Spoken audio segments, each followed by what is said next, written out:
Utiliser un moteur de mise au point, c'est presque obligatoire au bout d'un moment en astrophotographie. J'ai fait toute une vidéo vraiment sur la théorie par rapport à ça, pourquoi c'est obligatoire. Je vous mets le lien vers l'autre vidéo dans la description, mais grosso modo, il y a deux éléments. Le premier, c'est que ça nous permet de faire une mise au point bien plus précise que ce qu'on est capable de faire à l'œil nu, même avec un masque de Bahtinov. Et le deuxième point, c'est que ça va permettre de refaire des autofocus, donc des mises au point automatiques, plusieurs fois pendant notre session de shoot.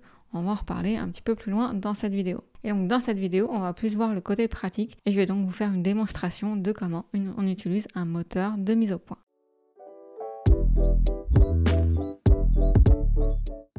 Donc niveau matériel, j'utilise l'EAF de ZWO qui est couplé à une lunette Askar FRA 400.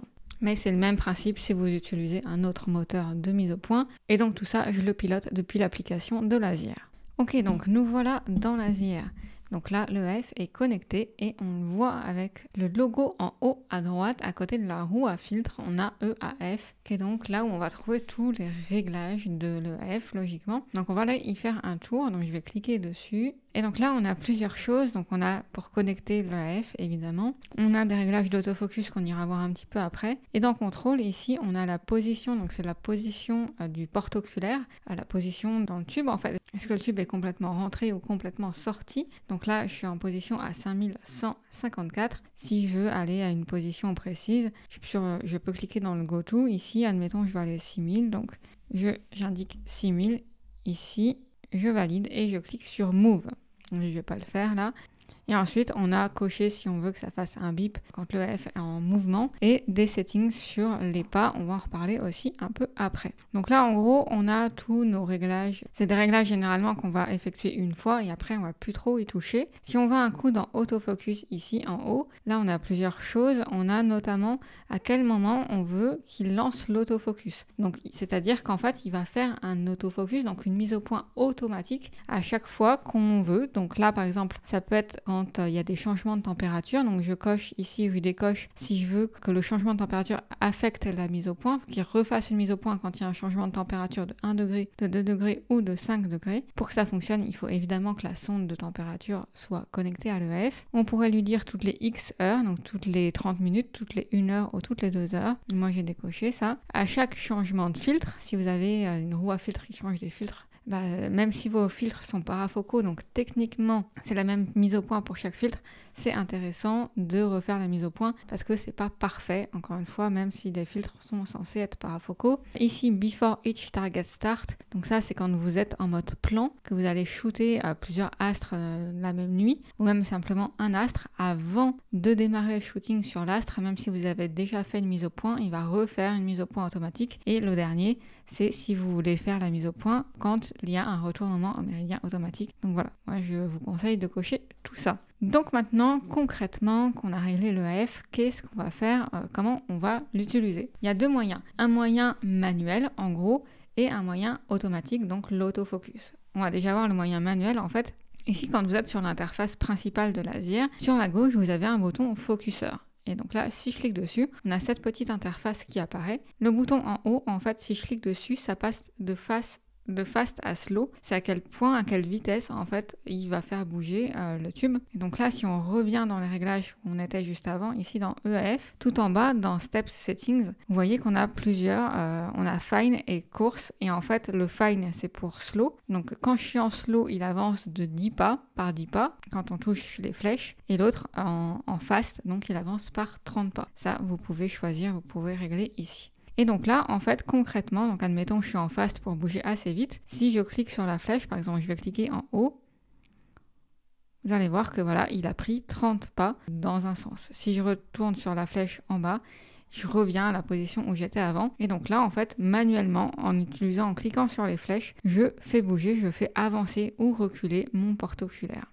Et donc là, si je veux aller plus doucement, je clique sur fast un coup. Voilà, on passe en slow et là vous allez voir que ça va de 10 pas en 10 pas. À quel moment on utilise ça, je vous en reparle un petit peu après. Et en dessous, on a AF, je vais cliquer dessus. Et là, on arrive dans l'interface d'autofocus. Et en gros, là, nous, on ne fait rien du tout. Tout ce qu'on va faire, c'est cliquer sur la flèche à droite pour lancer la mise au point en automatique. Alors, on a quand même deux réglages, le bin, je vais laisser en bin 1, et le temps d'exposition, ça va dépendre de votre filtre. Plus vous aurez un filtre à bande étroite, plus vous aurez besoin de mettre un temps d'exposition élevé pour compenser en gros la perte de luminosité due à votre filtre. Donc là, voilà, alors là je vais pas le faire parce que je suis en journée, mais je vais vous mettre une vidéo de qu'est-ce qui se passe quand on appuie sur la flèche pour lancer l'autofocus. Alors concrètement, ici déjà, on va déjà analyser un petit peu la courbe avant que je vous montre à quoi ça ressemble. Donc là, on a deux axes. L'axe vertical, ça correspond à la taille de l'étoile. Donc plus on est en bas, donc plus le chiffre est petit, plus l'étoile est petite et donc meilleure est la mise au point en gros.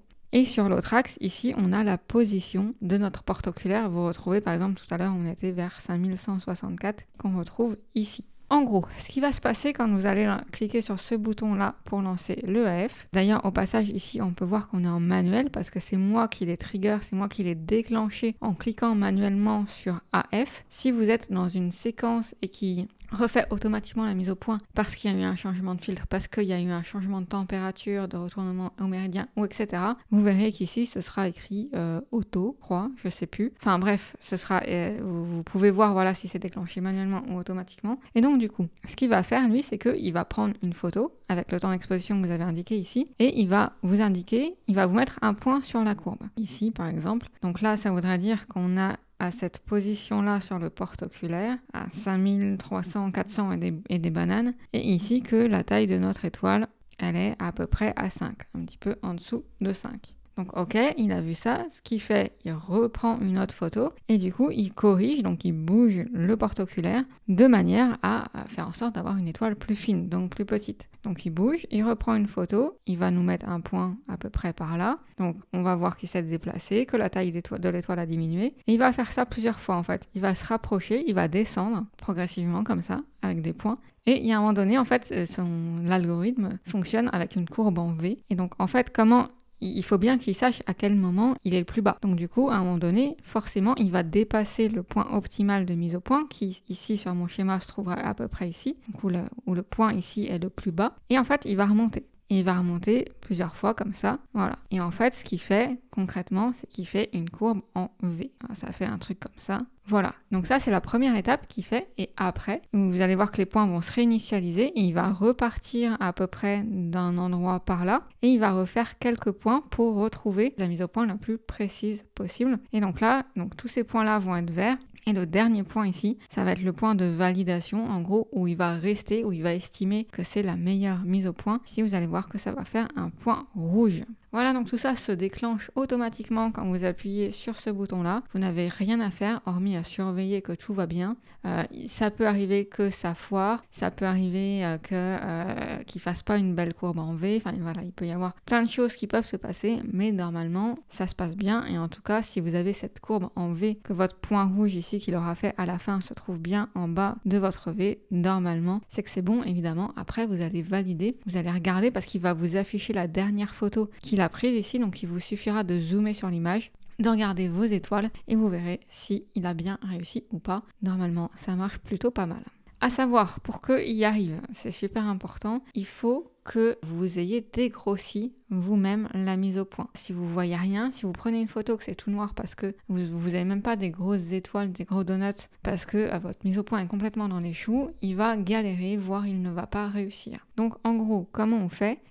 Petit 1, vous faites la mise au point à la main, manuellement, comme je vous ai montré avec les flèches. Donc en gros, comment ça se passe ? Vous prenez, alors je vais revenir sur l'autre vue, hop, je reviens ici. Vous prenez une photo, donc là, manuellement, vous êtes en mode preview, vous prenez une photo, admettons, de 3 secondes. Vous cliquez sur les flèches à gauche, ici, pour faire bouger le porte oculaire. Et en gros, vous faites ça par itération jusqu'à temps que vous ayez des étoiles à peu près correctes, que vous les voyez, qu'elles ne soient pas trop grosses, ça ne forme pas trop des donuts. Et ensuite, vous pouvez aller dans autofocus, ici, et il devrait, lui, cette fois, réussir à peaufiner et faire quelque chose de parfait. Et voilà, maintenant, vous avez plus qu'à. Alors, quel est le workflow concrètement? À quel moment on fait les mises au point? Déjà, premièrement, il faut que votre image soit à peu près au point avant le Polar Alignment. Quand ici, vous allez, on va le faire ensemble, quand ici vous allez vous cliquer sur Preview, vous allez dans PA, vous lancez, il va faire un plate solving, donc il faut qu'il détecte les étoiles. Donc il faut que vous ayez dégrossi la mise au point avant, sinon ça ne fonctionnera pas. Et ensuite vous pouvez peaufiner, donc soit en lançant en autofocus manuellement grâce à l'interface ici en cliquant sur Focuseur et le petit bouton AF à gauche, soit vous êtes en mode plan ici. Et donc là, quand vous allez lancer votre mode plan, si dans les réglages de l'EAF, ici dans Autofocus, vous avez bien indiqué Before each target start, il va faire un autofocus avant de démarrer quoi que ce soit. Et encore une fois, en fonction des réglages que vous avez indiqués ici, il va refaire plusieurs autofocus durant la nuit, au changement de température, tous les X heures, si vous changez de filtre, si vous changez de cible, ou encore si vous faites un retournement au méridien. Voilà, j'espère que ça vous aura aidé. Si vous voulez aller plus loin, j'ai une formation complète Astrophoto CP avancée, justement avec tout le matériel avancé, le choix du matériel, l'installation, l'utilisation, etc. Et j'ai notamment tout un module sur l'installation de l'EAF. Et donc du coup, j'ai décidé de mettre en accès libre une des vidéos de ce module-là, donc sur le démontage et le remontage du porte-oculaire, comprendre le fonctionnement d'un porte-oculaire, parce que oui, pour installer l'EAF, du coup, il faut démonter un petit peu une partie du porte-oculaire pour pouvoir l'installer. Donc voilà, si vous voulez utiliser un EAF, la première étape, c'est de l'installer.